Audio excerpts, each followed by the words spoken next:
Well, assalamu alaikum wa rahmatullahi wa barakatuh.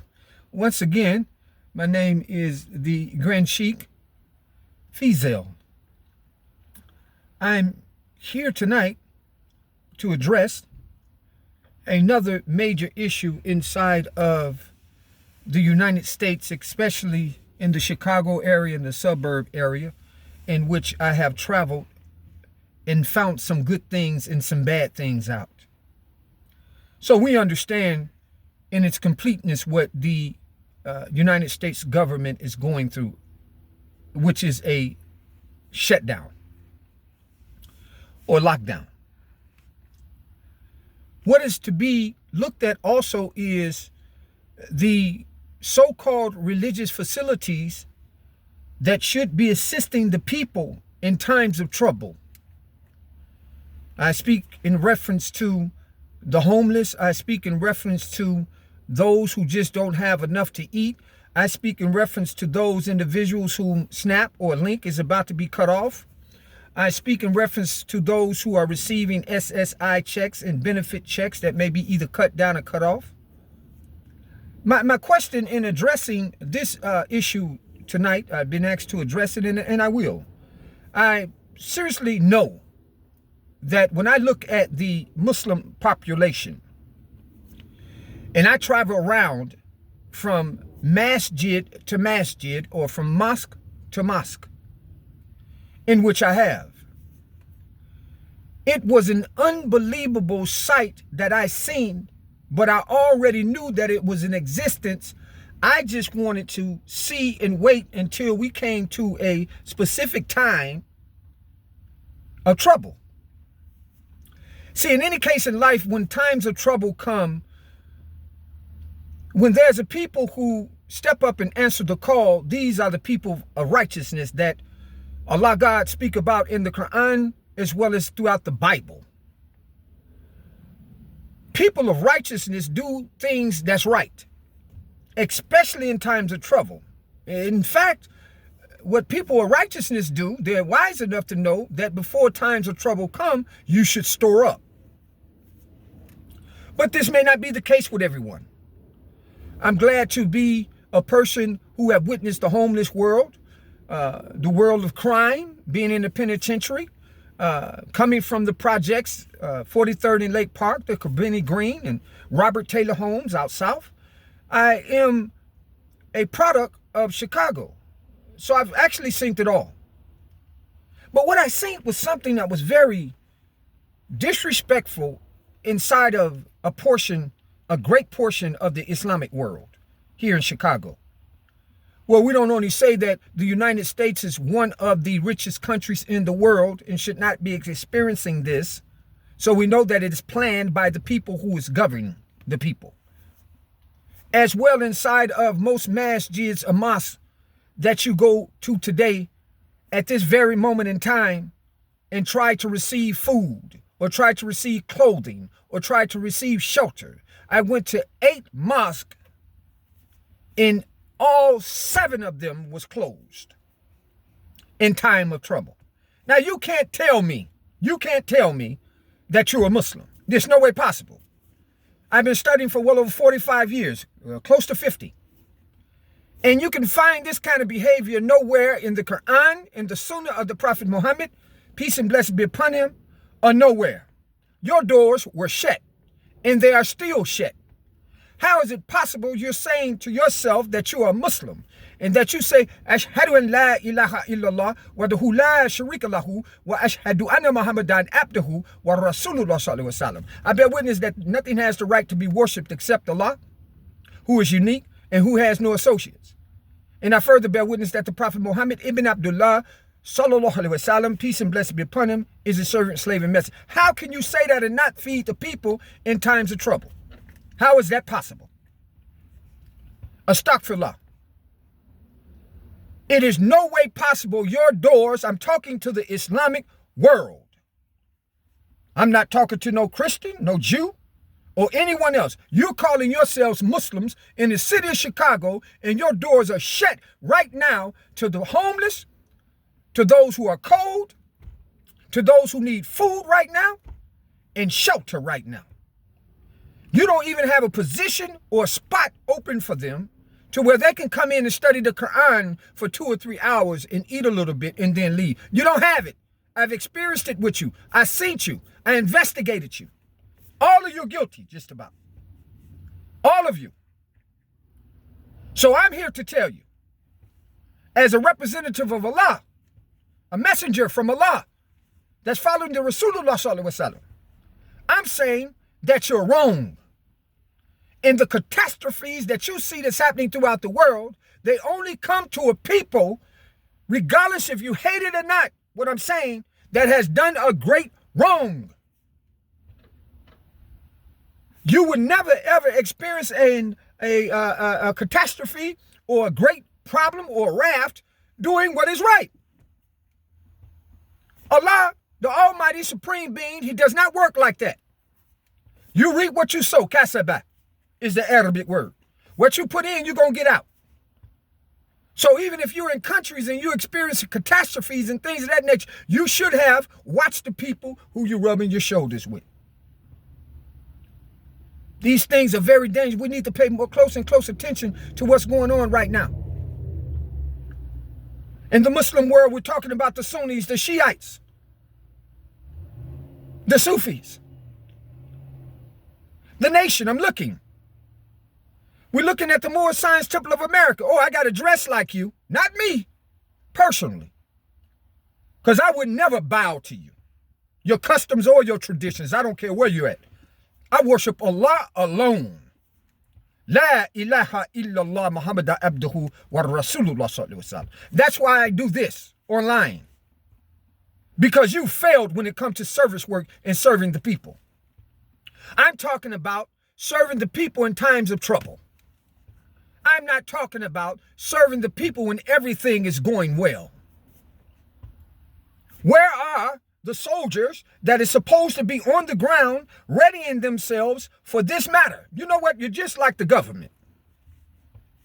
Because most of your spots are government subsidized anyway. You know, you can't even come there. Some of our people of dark melon come to your mosque and things of that nature. They can't even get zakat or sadaqah or charity like you give to your own color. You know what I'm talking about, Arabs. You know what I'm talking about. I visit your land. I've been there. And now you even got some so-called African Americans who have taken on your culture and your tradition. And guess what they do? They shut the same doors that you shut on our people here in our land. No way possible. So I tell you, you're in trouble too. So your day has come too. You're inside of most stores selling cigarettes. You want to call everybody else what they do haram. Oh, this is haram, Maki. You call them a haram. You come in our land, just like other foreigners, and call us haram. We're unlawful with what we're doing. And I come in every gas station, every corner store, you've seen me before, and I examine you. You got lottery machines in there. You're selling cigarettes. You got some of you got liquor in your stores. You got our women behind your cash registers, and God knows what you're doing to them. And some of them are even signing your license for you to even be over here, and you're still not even giving them the amount that they need to receive in doing so. You're in trouble. Allah coming for you too. It's time to clean up the earth, man. I did not get my life together to not come and stand before you and preach the word of God. I did not do that. I did it for a reason. It was time for me to clean up. It was time for me to do away with doing wrong in life. So now you come and you can't even serve a people. You don't even have a bag. Me and my fiance today gave out 3 bags today, just from the house, just to neighbors. You don't even have bags. You didn't even store up in case something wrong's happened. Just so happened a friend of ours next door, the car went down, this, that, it couldn't get out. Don't worry, we got you. Because you're not thinking. You're not thinking. So right back to the Muslim world again. These mosques that you have, you're going to start finding a real shortage in them. And the reason why you're going to find a shortage in them is because Allah, God, is tired of your mess. You get all of the zakat money. and you take it, and you give very little of it to the people here on these shores, and then you send the rest of it home. Because you're talking about the catastrophes that they're facing in Palestine and places like that. We understand, alhamdulillah. But what about us? What about our people? And I'm just blessed because I don't need you. I need Allah. But when it comes to men of dark melon, it seems like you have a problem with us on our own shores. Well, let me explain something to you humbly. Your day has come too. So I'm coming to call you out. Because see, I've been well over 50 years. I've been watching you. I've been building the mosque. I've been helping. I've been doing what I do. I know how it goes. There's no bag lunches outside of your places right now. I can guarantee you. Go look right now. None. Nobody's at your door. You just had a beautiful Jummah service that may have turned in a couple of thousand or so each week, based upon where you're at. But you're giving nothing back to the population I'm talking about in times of trouble. I'm not talking to you about on a daily basis when the sun is up, when everybody's running around and shouting for joy and everything is good. And you can see these people or these Muslims come in 5 times a day. They salat and they give sadaqah, they give zakat, they give donations, they give charity, they write checks. But you didn't set up a resource center that says, okay, if a catastrophe happens and we got to feed the people, we'll allow them to come in at a certain period in time. And then for some people, you already have wakils that stay there all night. So all you got to have is security. But I'm telling you now, it's a pure warning to you all that your day has come.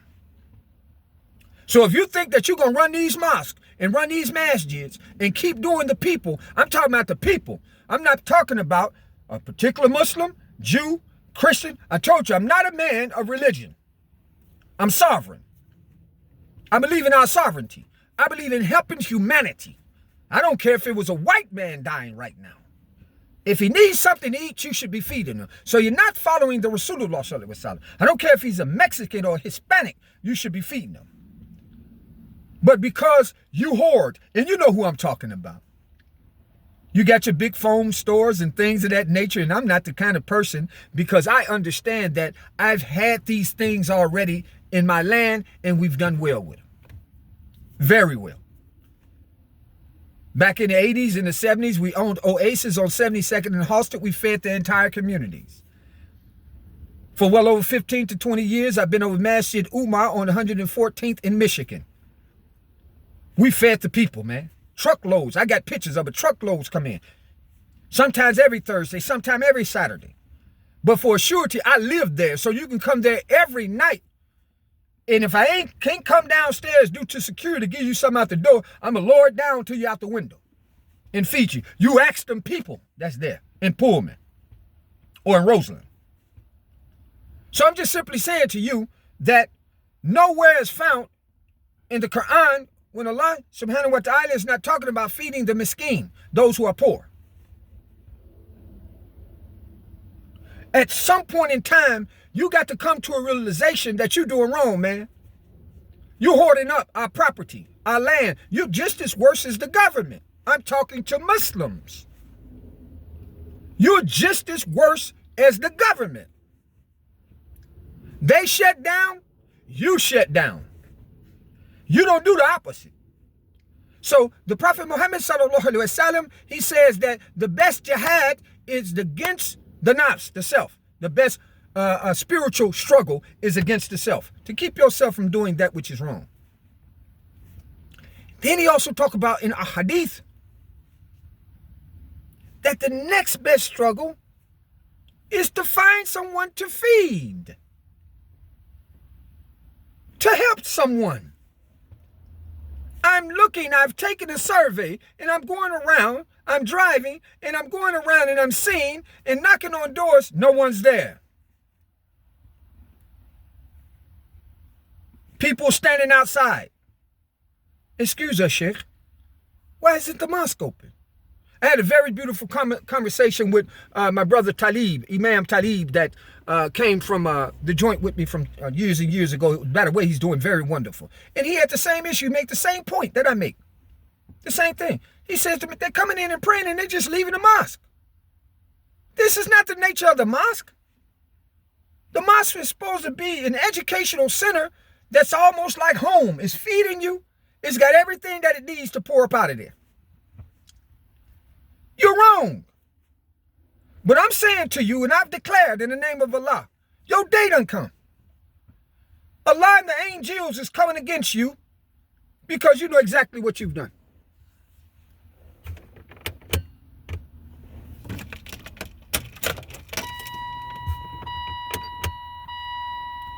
Excuse me. It's coming against you because you know exactly what you've done. You've misused and neglected the people that you're supposed to be feeding. But now check this out. I went around to 5 different churches. And oh my God, every church I've went to had their doors open. And right now at this hour, they still have their doors open, feeding the people. So I heard something that was said by the most honorable Elijah Muhammad one time. He says that he don't believe in religion. He did talk about not believing in religion. I won't say that part. But he said that the best religion is doing unto the people as you wish the people to do unto you. He said that is the best religion. This is the leader of the Minister Louis Farrakhan. That's the best religion. So you're wrong. So I leave you as I came to you in the words of peace. The message is strong tonight because for a surety, I want you to know that not only the wrath of Allah is at your door, but all that junk, man, all that stuff you're doing, man, with neglecting his people. He got his eyes on you. And you can bet we're on the ground, we're watching you too. So all of you who think that you're just living here and storing up for your own families and sending this stuff back out, your day has come. Remember, I told you this. Your day is now. So for you, it's a sense of judgment day. Because you have, and I don't care how rich you think that this country is, it's going to experience a drought and some pain and suffering because of what the unrighteous people that's ruling it has done with inside of it, and you ain't did nothing about it yet. You won't even do as I'm doing. You don't write a book against it. You don't speak out against it. You don't make a video or two against it. You don't see none of this. But what we do see you doing is storing up for your families so that you can send it back. What I advise you to do to clean up some of your record. Stop selling drugs and alcohol out of your stores. Stop selling cigarettes. Stop selling liquor. Right? Stop selling lottery tickets. And stop taking our women in the back and having sexual intercourse with them out of marriage and against their wills in reference to you just paying them a little money. Man, you busted. You're talking to an ex-criminal. An ex-criminal. You busted. So now there's no way of getting around this. So I'm simply saying to you, I'm looking at it a situation right now, even with Hurricane Melissa over in Jamaica and parts of, God forbid, but parts of eastern Cuba may be hit next. Man, Allah is angry. If I don't keep myself in alignment, I'm going to get wiped out too. So let me say this to you in closing. There's no God but Allah. Muhammad is his messenger. When Muhammad, peace and blessing be upon him, when he soared to the top of the faith of Islam, he came in that region of the world to feed the masses. And he had better done that because Allah was watching him too. So it's messages like this that we try to put out to the public to allow the public to know that the Muslim world ain't doing their job neither. And I can speak on the Muslim world. You ain't doing your job. Just because you practicing 5 times a day don't mean nothing. Like I said in my last video, Allah don't even need your prayers. It don't strengthen him at all. It's a sense and a sign of respect. And it's to tame your nafs, your soul, to keep it from doing what it's supposed to do. But he don't need nothing from you. So you'll do your 5, salah, get up, drop a dime or 2 in the sadaqah box, a zakat, and walk out that demonstration. I done seen it 1,000 times. So now the mosque has become worse than the streets. The mosque has become worse than the streets. You only open up 5 times a day, and sometimes not even that. Your imams are not taking care of themselves. They sick. Your sheikhs are too old. They trying to pass the buck down to somebody that don't even know the science of Islam. So now, here it is, the old deaf, dumb, and the blind leading the young deaf, dumb, and the blind. And ain't nobody correcting nobody. Well, here comes correction. And if there's anything to come against me, when it comes from Allah, about speaking out against you, then bring it on. Bring it on, because now you're in a different day and time. It's time for the rise to power, man. It's a different day. It's time for sovereignty. You're in the way also. You got building, you got property, you got things of that nature. You're in the way. It's like criminals on their own land. If I'm committing crime on my own land, I should be locked up. And if it's really, really bad, the key should be thrown away.